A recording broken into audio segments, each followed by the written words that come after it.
এইটাই ভালো হবে, নাহলে তোরই দুর্নাম হবে, পাড়ার মধ্যে কথা হবে। ঠিক আছে, এবার ছেলেকে ভিডিও কর। ছেলে বড় হয়ে গেছে, ছেলে বড় হয়ে গেছে। বল ভাইপো বিয়ে করলো কাকে? মাকে কে করলো? আসসালামু আলাইকুম দর্শক, সকলকে স্বাগত জানাচ্ছি আমাদের নতুন আরেকটি ভিডিওতে। পরকীয়া নামক এই ব্যাধিটি আমাদের সমাজকে তিলে তিলে নষ্ট করে দিচ্ছে। তো আজকে এমন একটি ভিডিও আপনাদের সামনে উপস্থাপন করব যে মায়ের সামনে ছেলের বিয়ে কিভাবে দেওয়া হচ্ছে।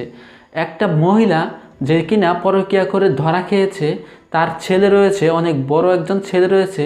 তো সেই ছেলের মা কিভাবে অন্য একটা তার ছেলের বয়সী ছেলের সাথে পরকীয়া করতে গিয়ে ধরা খেয়েছে, এবং ধরা খাওয়ার পর ওই এলাকার গ্রামবাসীরা সেই ছোট ছেলের সাথেই ওই ছেলের মায়ের বিয়ে পড়িয়ে দিচ্ছে। তো সেই ভিডিও ফুটেজটা আপনারা সামান্য একটু ক্লিপস দেখেছেন, তো সম্পূর্ণ ভিডিওটা আমি দেখাবো। তার আগে বন্ধুরা, আপনারা যারা আমার এই চ্যানেলে নতুন এসেছেন তারা অবশ্যই নিচ থেকে চ্যানেলটিকে সাবস্ক্রাইব করে দিবেন।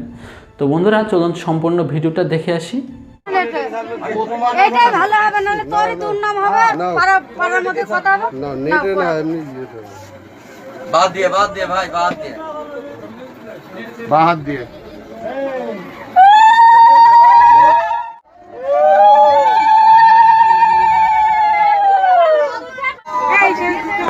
আচ্ছা বল, দুজনকে বল যে তোমার স্বামী হিসাবে বল।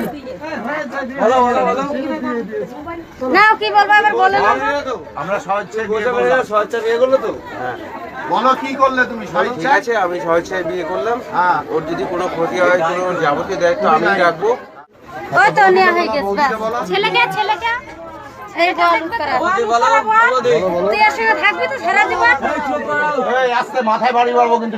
বলতেই বলো, কথা বলো তুমি। এর সঙ্গে সারা জীবন থাকতে হবে তোর। জোরে বলো, শুনতে পাচ্ছি না। থাকবো।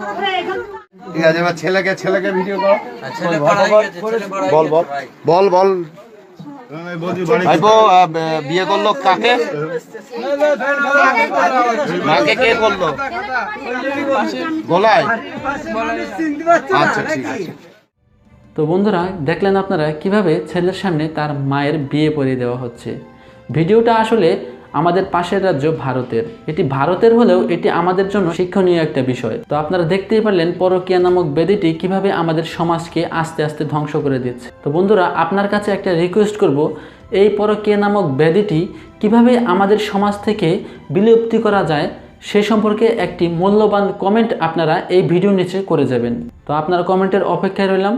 তো বন্ধুরা, ভালো থাকবেন, সুস্থ থাকবেন এবং সুন্দর একটি কমেন্ট করবেন আশা করি।